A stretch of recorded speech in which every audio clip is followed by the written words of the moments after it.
더 이상 무엇도 할 수 없다. 혹시 이런 생각을 해본 적이 있나요? 모든 것이 무의미하게 느껴지고 지금까지 쌓아온 모든 것들을 한순간에 끝내고 싶다는 충동이 밀려올 때, 그럴 때 말입니다. 직장을 그만두고 싶고, 관계를 정리하고 싶고, 아예 다른 사람이 되어버리고 싶은 그 순간들. 당신만 그런 게 아닙니다. 한독일의 작가도 똑같은 감정에 사로잡혀 있었습니다. 그의 이름은 헤르만 헤세. 노벨 문학상 수상자이자 20세기 가장 깊은 내면의 목소리를 들려준 작가였죠. 헤세는 말했습니다. 새는 알을 깨고 나온다. 알은 새의 세계다. 태어나려는 자는 하나의 세계를 파괴해야 한다. 오늘 여러분과 함께 그 파괴의 진짜 의미를 찾아보겠습니다. 왜 우리는 때때로 모든 것을 버리고 싶어 하는지, 그리고 그 충동이 사실은 무엇을 의미하는지 말입니다. 준비되셨나요? 헤르만 헤세와 함께 절망의 다른 얼굴을 만나러 가시겠습니까? 1919년 42세의 헤르만 헤세는 인생 최악의 시기를 보내고 있었습니다. 첫 번째 결혼은 파탄나고 아버지는 죽고 자신은 신경쇠약에 시달리고 있었죠. 1차 세계대전이 끝난 직후 온 세계가 절망에 빠져 있던 그 시기였습니다. 헤세는 일기에 이렇게 썼습니다. 나는 모든 것을 잃었다. 가족도, 명성도, 안정도. 하지만 이상하게도 이제야 진짜로 살고 있는 것 같다. 이 역설적인 고백이 바로 헤세 철학의 출발점입니다. 우리는 보통 절망을 끝으로 생각합니다. 더 이상 갈 곳이 없는 막다른 길이라고 여기죠. 하지만 헤세는 정반대로 봤습니다. 절망은 끝이 아니라 시작이다. 진짜 자아로 태어나기 위한 산통이다. 헤세가 가장 절망적이었던 그 시기에 쓴 작품이 바로 데미안입니다. 그리고 이 작품에서 그는 인간 존재의 가장 깊은 비밀을 드러냅니다. 데미안의 주인공 싱클레어는 우리와 똑같은 고민을 합니다. 착한 아이로 살아왔는데 어느 순간 그 삶이 가짜처럼 느껴지기 시작했어요. 부모님이 원하는 모습, 사회가 기대하는 모습, 친구들이 좋아하는 모습, 그런 것들이 전부 연기 같다는 생각이 들었죠. 그때 데미안이 나타납니다. 그리고 이렇게 말해요. 새는 알을 깨고 나온다. 알은 새의 세계다. 태어나려는 자는 하나의 세계를 파괴해야 한다. 이 말의 의미는 무엇일까요? 알은 우리가 지금까지 살아온 안전한 세계입니다. 예측 가능하고 익숙하고 편안한 그 세계. 하지만 동시에 우리를 가두고 있는 감옥이기도 하죠. 새가 알을 깨지 않으면 영원히 알 안에 갇혀 죽게 됩니다. 마찬가지로 우리도 기존의 틀을 깨지 않으면 진정한 자아로 살 수 없어요. 하지만 알을 깨는 것은 무서운 일입니다. 알 밖의 세계가 어떨지 모르니까요. 실패할 수도 있고 상처받을 수도 있습니다. 그럼에도 불구하고 진정으로 살고 싶다면 그 용기를 내야 합니다. 헤세는 인간의 삶을 두 개의 세계로 나누어 봤습니다. 첫 번째는 밝은 세계. 질서와 규칙, 도덕과 관습이 지배하는 세계예요. 우리가 어릴 때부터 배워온 올바른 삶의 방식이 있는 곳이죠. 두 번째는 어두운 세계. 충동과 욕망, 금지된 것들과 억압된 것들이 있는 세계입니다. 사회적으로는 나쁜 것으로 여겨지지만 동시에 우리 존재의 일부이기도 한 그런 것들. 대부분의 사람들은 밝은 세계에서만 살려고 합니다. 착하고 순종적이고 문제 일으키지 않는 삶을 추구하죠. 하지만 헤세는 이렇게 말합니다. 완전한 인간이 되려면 두 세계를 모두 받아들여야 한다. 이것이 바로 우리가 때때로 모든 것을 버리고 싶어 하는 이유입니다. 억눌려온 어두운 세계의 자아가 해방을 원하고 있는 것이에요. 헤세의 또 다른 명작 시다르타에서는 이 주제가 더욱 구체적으로 다뤄집니다. 시다르타는 브라만의 아들로 태어나 모든 것을 가지고 있었습니다. 부유한 가정, 좋은 교육, 사회적 지위까지. 하지만 그는 그 모든 것을 버리고 집을 떠납니다. 왜일까요? 진정한 나를 찾기 위해서였습니다. 시다르타는 여러 가지 삶을 실험해봅니다. 금욕주의자가 되어보기도 하고, 장사꾼이 되어보기도 하고, 연인과 사랑에 빠져보기도 해요.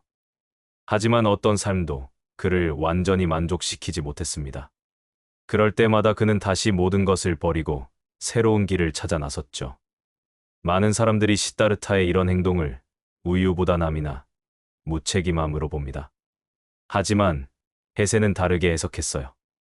시다르타의 끊임없는 변화는 성장이었습니다. 한 가지 정체성에 매몰되지 않고 계속해서 더 완전한 자아를 찾아가는 과정이었던 거예요. 헤세 자신의 인생도 끊임없는 변화의 연속이었습니다.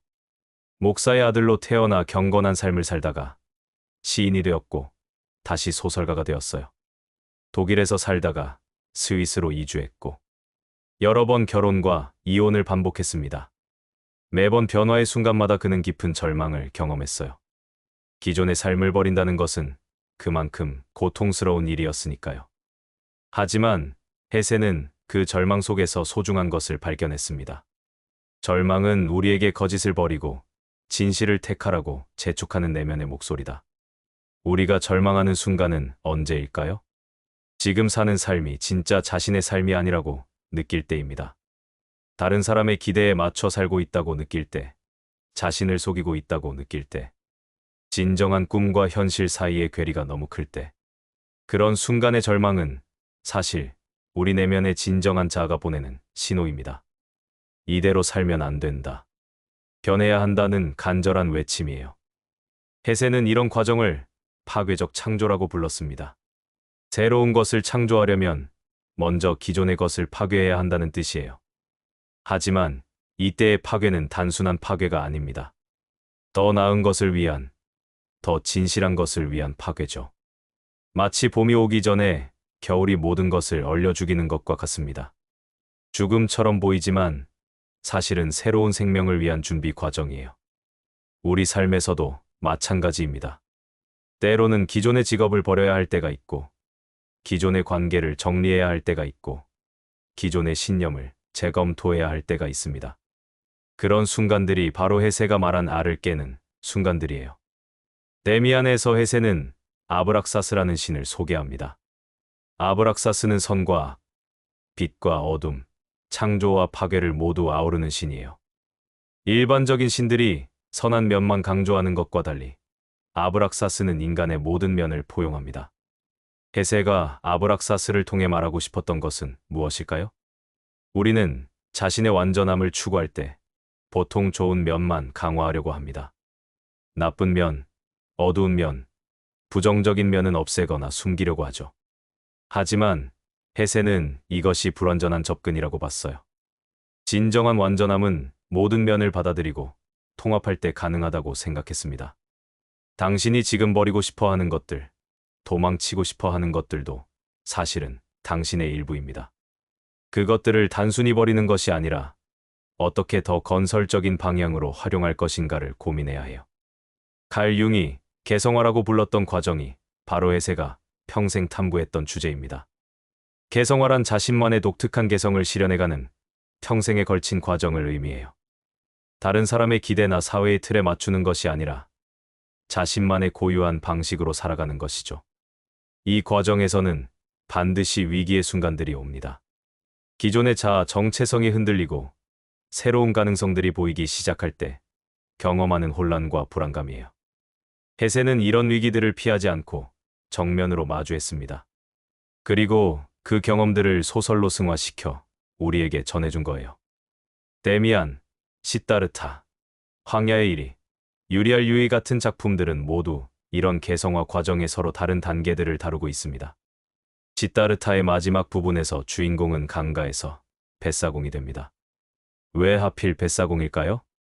강물은 끊임없이 변합니다. 같은 강물이 두 번 흐르는 법이 없어요. 하지만 동시에 강 자체는 늘 거기에 있습니다. 변화하면서도 일관성을 유지하는 존재죠. 헤세는 인간의 삶도 이와 같아야 한다고 봤습니다. 끊임없이 변화하면서도 자신만의 본질은 유지하는 삶. 뱃사공은 강의 흐름에 맞춰 배를 쳤습니다. 강의 흐름을 거스르지도 않고 그렇다고 완전히 맡겨버리지도 않아요. 조화로운 협력을 통해 목적지에 도달하죠. 우리 인생도 마찬가지입니다. 변화의 흐름을 완전히 거부할 수도 없고, 그렇다고 무작정 떠밀려갈 수도 없어요. 지혜로운 대응이 필요한 거죠. 이런 해세의 철학을 현실에 어떻게 적용할 수 있을까요? 첫째, 작은 실험부터 시작하세요. 해세도 하루아침에 모든 것을 바꾸지 않았습니다. 작은 변화들을 통해 자신을 탐색해 나갔어요. 새로운 취미를 시작해보거나 평소 해보지 않았던 일을 경험해보세요. 다른 지역으로 여행을 가거나 새로운 사람들을 만나보는 것도 좋습니다. 둘째, 내면의 목소리에 귀 기울이세요.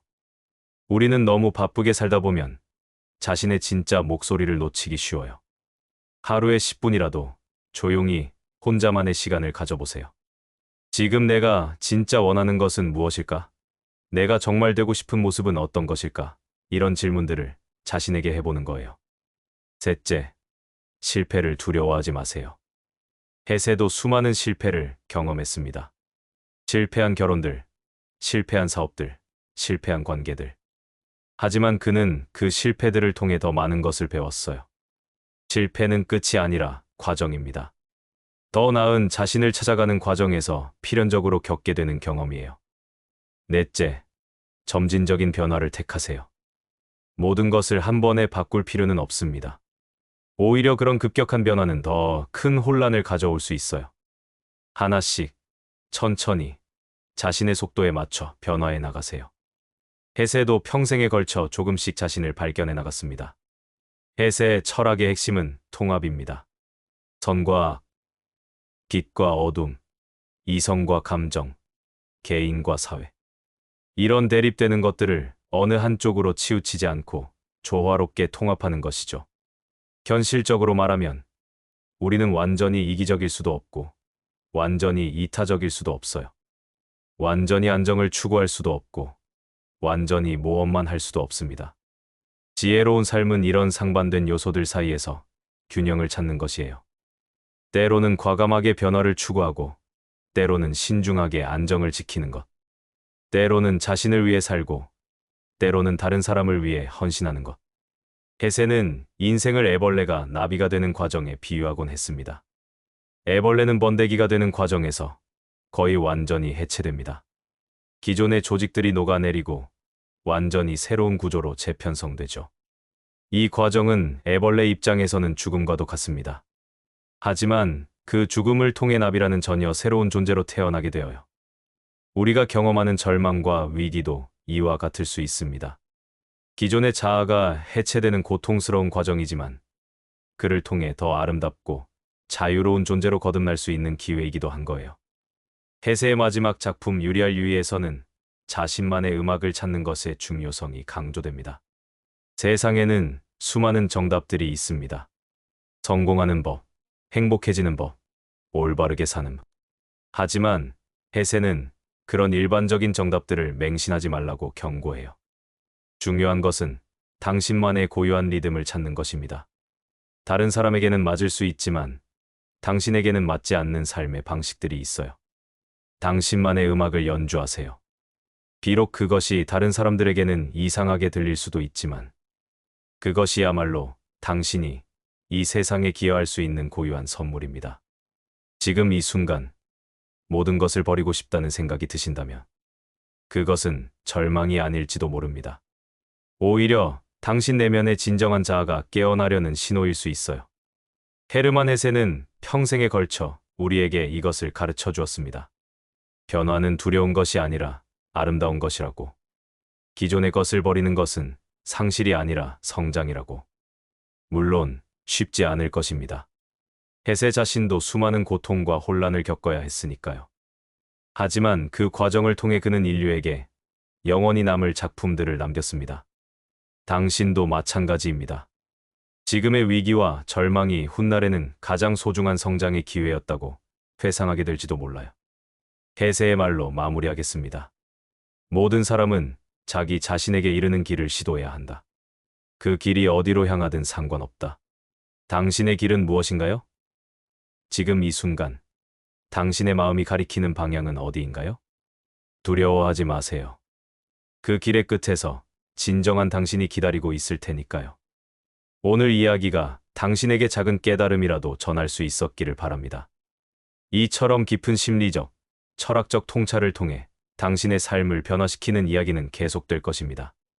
만약 오늘 영상이 도움이 되셨다면 좋아요를 눌러주시고 채널을 구독해주세요. 여러분의 관심이 저희가 더 좋은 콘텐츠를 만드는 큰 힘이 됩니다.